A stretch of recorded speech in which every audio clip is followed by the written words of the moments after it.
안녕하세요. 파노튜브입니다.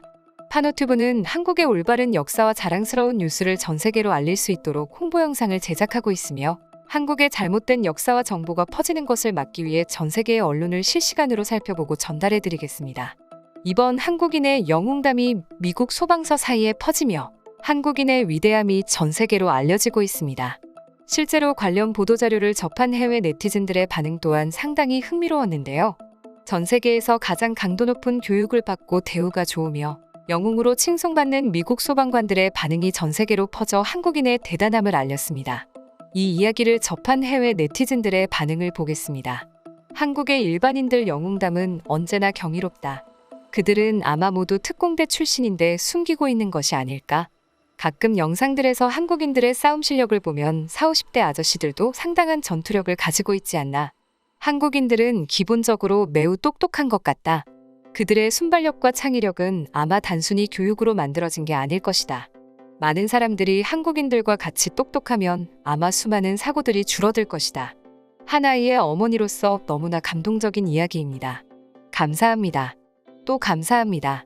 당신의 용기에 박수를 보냅니다. 이 뉴스를 봤을 때 우리 딸아이에게 다시 한번 잘해야겠다 생각했습니다. 나도 한국으로 여행을 갔을 때 가족과 함께 한강을 놀러 간 적이 있다. 바다와 비슷한 느낌을 받은 넓고 웅장한 느낌의 인상적인 강이었다. 그런 상황에서 허리띠로 그런 일을 해낼 생각을 했다니 굉장하다는 말밖에 나오지 않는다. 다시 한번 감사를 표한다. 진심으로 고생했다. 최근 한국의 가장 아름답고 넓은 강이자 서울을 가로지르는 한강의 한복판에서 한 한국인이 허리띠를 이용해 위급한 상황에서 여학생을 구했습니다. 이 상황의 주인공이 개인 SNS에 직접 글을 남겼는데요. 그 글의 내용은 이러합니다. 어제 저녁 한강 노들섬에서 가볍게 걷기를 하고 있는데 옆에서 한 여성분이 사람이 물에 빠졌다고 하며 다급하게 누군가에게 전화를 하는 소리를 들었습니다. 그렇지만 저녁 시간에 노들섬에는 많은 사람들이 있었기에 이미 누군가 사고자를 구하고 있겠지 하며 저는 그저 한강 쪽을 바라보고 걷고 있었습니다. 그러다 문득 한강대교 아래쪽을 보니 한 사람이 물에 빠져 허우적거리는 것이 보이는 것이었습니다. 그렇지만 그때도 친구들끼리 장난치는 게 아닐까 하는 생각이 들어 급하게 뛰거나 하지는 않았습니다. 그런데 물에 빠진 사람과 그 주변을 살펴보니 한 사람만 옆에서 사람이 물에 빠졌다고 외치고 사고자의 곁에는 아무도 없는 것이었습니다. 그 상황이 파악된 순간부터 저는 약 100m 정도를 전력 질주를 했고 그곳에 도착해서 보니 한 여고생이 물에 빠져 허우적대며 살려달라고 이미 지친 목소리로 소리치고 있었습니다. 급박한 상황에서 옆에 있던 사람은 거의 7, 80은 되셨을 듯한 한 할아버지 뿐이었습니다. 그분은 그저 발만 동동 구른 채 절박하게 그 물에 빠진 여고생을 바라만 보고 있었습니다.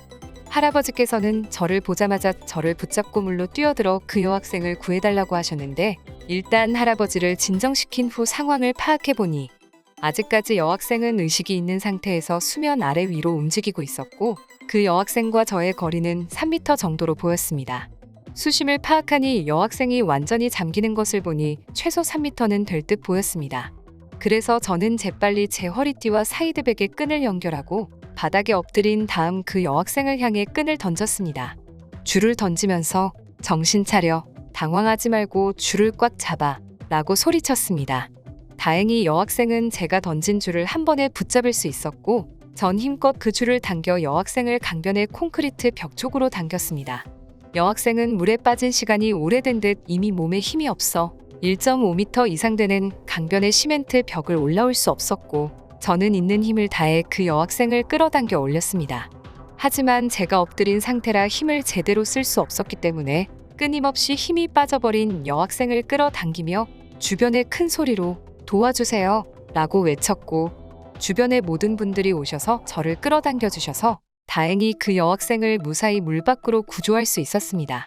저는 그 여학생이 저체온증이 올 것이 두려웠지만 혹시나 발생할 수 있는 오해를 피하기 위해 주변 여성분들에게 수건이나 옷으로 그 여학생의 물기를 닦게 했고 온몸을 마사지하게 했습니다.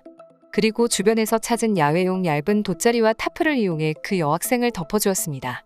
주변 분들은 그때 119에 전화를 했고 다행히 얼마 지나지 않아 강과 섬 양쪽에서 구급대원분들과 경찰분들이 오셨습니다. 구급대원분과 경찰분이 각각 제 연락처와 이름 그리고 생년월일을 적어가셨고 그 여학생이 구급차에 실려 병원으로 가는 것을 확인하고 저는 다시 계속 산책을 했습니다. 산책을 하는 내내 심장이 빠르게 뛰는 것을 느끼면서 방금의 침착함에 저도 새삼 놀랐습니다. 살면서 사람의 목숨을 직접 구해본 적이 어제까지 총 3번 있었는데 요즘처럼 뭔가 우울하고 답답한 상황에서 제 존재 가치와 함께 더불어 살아가는 다른 분의 소중함을 다시금 확인할 수 있어 참 행복했습니다. 이번 일은 미국 중앙소방청에도 알려지며 수중 사고 중 위급 상황에서의 교육 자료로 사용하고자 허락과 내용 공유를 요청하는 연락이 왔습니다. 이에 저희 파노튜브 측에서는 한국에서 있었던 일반인들과 소방관들의 영웅담을 한데 모아 종합자료를 만들고 있으며 한국에서 있던 일들을 전 세계적으로 알리기 위해 관련 홍보 영상을 함께 보내기로 했습니다. 미국 소방관들의 영향력이 큰 만큼 그들의 반응 또한 전 세계적으로 큰 화제가 되었습니다. 이 사건을 접한 미국 소방관들의 반응으로는 우리 미국 소방관들은 교육의 목적으로 늘 다른 나라의 사고 사례를 공부한다. 한국의 뉴스는 볼 때마다 놀랍다. 이번 사건 또한 보면서 감동받았다. 한국에게 영원히 박수를 보낸다. 미국 사회는 한국과 다르게 누군가를 쉽게 돕기 어려운 각박한 사회다. 특히나 수상사고는 쉽게 타인을 구하기 쉽지 않을 뿐더러 구하는 사람까지도 위험해져 목숨을 잃는 경우가 다반사다. 그런데 이 사건을 접하고 먼 땅의 한국 사람들에게 무한한 인류애가 솟는 것을 느낄 수 있었다. 나는 하루에도 몇 명씩 익사자를 만난다. 그들 중 어떤 사람들은 물에 빠진 자기 자식을 구하기 위해서나 친구를 구하기 위해 물에 무심코 뛰어들었다가 목숨을 잃곤 한다. 그런데 이 청년의 대처는 소방관보다도 침착하고 정확했다. 구하기로 결심하고 침착하게 구조해낸 청년도 대단하고 그를 도왔던 수많은 사람들에게도 찬사를 보낸다. 이렇게 대처할 수 있는 것에는 한국인의 똑똑한 지성과 따뜻한 마음 때문인 것 같다. 이런 반응들을 찾아볼 수 있었습니다. 미국에서 소방관의 사회적 위치는 상당합니다. 소방관은 군인, 경찰과 함께 사회적 존경을 받는 직업인데요. 그렇기에 이런 지위를 가진 미국 소방관들이 누군가를 극찬한다는 것은 상당히 의미가 있습니다. 일례로 미국 소방관을 대변하는 유명한 사진입니다. 미국은 소방관의 영향력이 매우 큰 만큼 순직 소방관에 대한 예우도 굉장합니다. 위의 영상은 2009년 8월 미국 뉴욕주 버팔로 시내의 한 편의점에서 발생한 화재 진압 중 예상치 못한 붕괴 사고로 순직한 찰스 메카시 소방관과 조나단 크룸 소방관의 연결식입니다. 보시다시피 그들의 연결식은 그야말로 성대하게 이뤄지고 있는 상황인데요. 한국 소방관들의 처우가 부실하다고 아쉬워할 때 항상 언급되는 것이 바로 미국 소방관들입니다.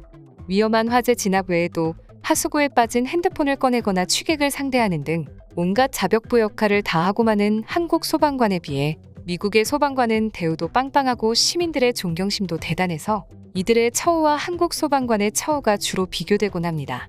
그러나 처우의 개선보다도 늘 시민들의 안전을 위해 밤낮 없이 위험으로 뛰어드는 한국 소방관분들의 노고에 큰 감사를 전하며 언제나 소방관분들의 안전과 건강을 기원하겠습니다. 이상 파노튜브입니다. 시청해주셔서 감사합니다. 구독과 좋아요는 영상 제작에 큰 힘이 됩니다. 눌러주셔서 감사합니다.